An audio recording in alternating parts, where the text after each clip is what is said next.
If you're being tempted by a new cruise line, then here's 5 things to consider before taking the plunge.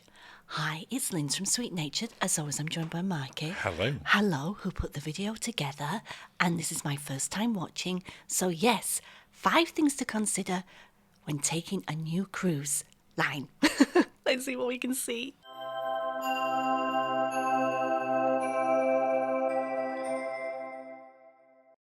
Well, as you said in the introduction, Linz, today we've got 5 things to consider if you're thinking about trying a new cruise line for the first time.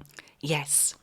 The very first one that we would say, and this is from our own experience. And that's all we can go on. It is, absolutely, is avoid sampler cruises. Yeah, because they're not a good reflection of what you're actually getting. I mean, we should probably just clarify what we mean by a sampler cruise. What we mean is some cruise lines will do some shorter cruises, such as 3 or 4 nights, to encourage you to try them for the first time. And they'll pitch it as a sample cruise as well. Now, the problem with that is that they tend to be quite busy. Yes. Everyone wants to try everything on board, which means that some of the restaurants can sell out very quickly. The bars can be extremely busy. They're often kind of labelled as booze cruises. Yeah, because also you get groups of friends going on, and there could be like hen do's, which is a bachelorette party. Yeah, so they don't give you a proper reflection of a cruise line. And if you're trying to cruise for the first time, you're not going to get that proper reflection of what it's really like. No, because people go hard and fast. And we've done that. Yes, we have. We have done sampler cruises many times. We now proactively don't. Yes, as a result of that. Because we have gone hard and fast too many times. But also we've then sort of semi-complained to ourselves of, well, these are too busy. We don't get to try everything. Why are we doing this? Yeah. So we've learnt our own lessons So as well. now, if we're going to try something and we look at 5 nights and above. Yeah, to get a absolutely. real flavour. Yeah, and the longer you can do, the better. But 5 nights and above is a good start. Yes. Would you like to invite people to subscribe before our next little tip? Oh, we're going in already. Oh my goodness. Well, it'd be great if you could please subscribe. Thank you. Did it take you by surprise, though? It did, but thank you. You'd be really supporting the channel. Thank you. And a massive thank you to our channel members. And of course, you can follow along on all the main social media. Just check for @SweetNatured. And as always, thank you if you already have done. Absolutely. Next up, repositioning cruises. This is the opposite to what we've just talked about. Which is the longer technically. But we do like them though for trying a new cruise ship or cruise line. They are, because generally speaking, because a repositioning people think of as sort of transatlantic or trans-Pacific, but you can get them where, for instance, it moves from Rome to Southampton. Yes, because if you've got a ship that tips up in Southampton for a summer. season, it has to come from somewhere if it's not Ambassador or P&O. It does, and you can, get some great bargains on there comparatively from a day rate to a normal 5 or 7 night cruise. They can often be half the price or even cheaper than that. Yes. And what it does do, a lot of the repositioning cruises tend to be sea day heavy as opposed to port heavy, which means you get a lot more chance to experience the ships. Yes. And to relax. You do. Now, you might also think, well, if I don't like it, I've nowhere to get off. That is true. So therefore, I would say pick somewhere that's got a port or destination that you've always wanted to go to so you can look forward to that. Well, that is actually one of the other tips in a minute. Oh, my goodness. Wow, I'm so good. You are ahead of yourself. Wow. So we'll come back to that in maybe just a tip or two's time. But yeah, they just give you that little bit more time at a per day cheaper price than the other ones. One of the things that I think is important when you go, and especially if you've only maybe cruised one cruise line ever And you've got before, a lot of status, yeah. And that applied to us. Our first cruise line for a long time was Royal Caribbean before we tried other ones. Yeah. So what we'd recommend is try and find a cruise line where you feel that you're getting a similar vibe. So whether that is that you like a drinks package or specialty dining and you have a lot of choice, I think it would be hard to come from something like one of the big Royal Caribbean ships if you'd only done like Oasis class and the Icon class to then go down to a much smaller ship on a different cruise line. I think it would be a little bit jarring. You need a little bit, something in between. Yeah, absolutely.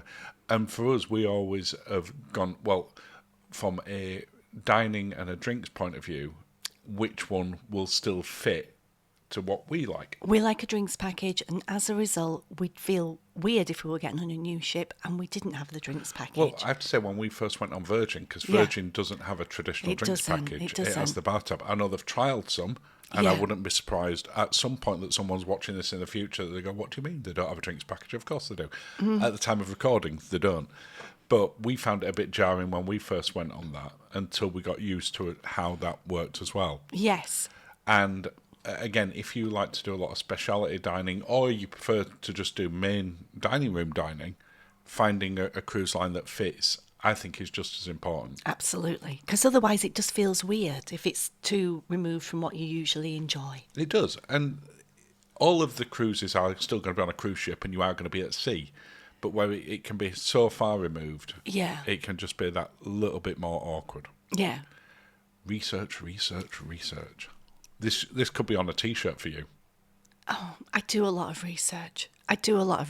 And especially when it's a cruise line or a cruise that we've not been on before. Yes, because I like to know what's happening when I arrive. I like to know what the dress code is and the feel of the ship that way. Yeah, I don't want to because- turn up with a ball gown, sorry. No, you might find that going on someone like Virgin, for example, and the PJ party is off-putting to you, but equally you might find Cunard over formal or some of the things not as exciting. Yeah. We would recommend signing up to such as the lovely Sweet Natured Cruise community or specific Facebook cruise communities such as I showed the VV Insider there for Virgin Voyages. Or there's usually a Facebook group for us individual For a specific cruise. itinerary, yeah. But there definitely is for all of the main cruise lines, and you can get a lot of helpful hints and tips, especially if you go on and say it's our first time, what should we be thinking about? Yeah, the research I do all the time and then I like to know what's happening, and I like to go in with my eyes open, and then you're not surprised. And you're doing that from everything from the entertainment to the dress code to the types of cabins to where the cabin is based, Yeah.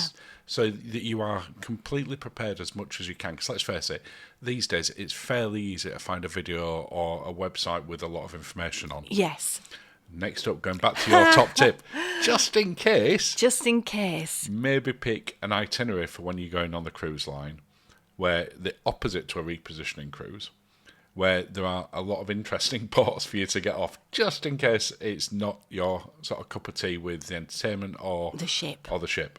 Or the guests. Absolutely, any one of them could be the case. So, as I say, this is the opposite tip to the repositioning. Repositioning gives you longer to get used to it and enjoy it at a cheaper per day rate, generally speaking, whereas a more itinerary heavy lets you get off and enjoy those places just in case You don't like. the ship isn't what you thought. You know, that you've thought, oh dear, we've made a terrible mistake. In an ideal world, Yeah. you would do a combination of both. For instance, when we did Apex on its transatlantic Yeah. a couple of years ago, the start of the cruise was port heavy. We had about 6 stops in 7 days. And we're going to the Azores as well for the day. And then we had nothing for 5 days. Yeah. We were at sea, so you got used to it very quickly.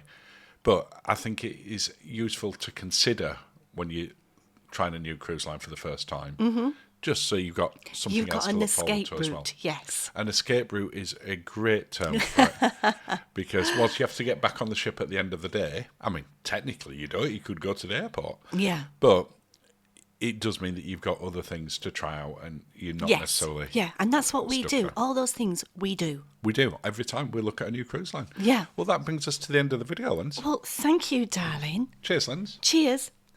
Thank you for watching and have a lovely day.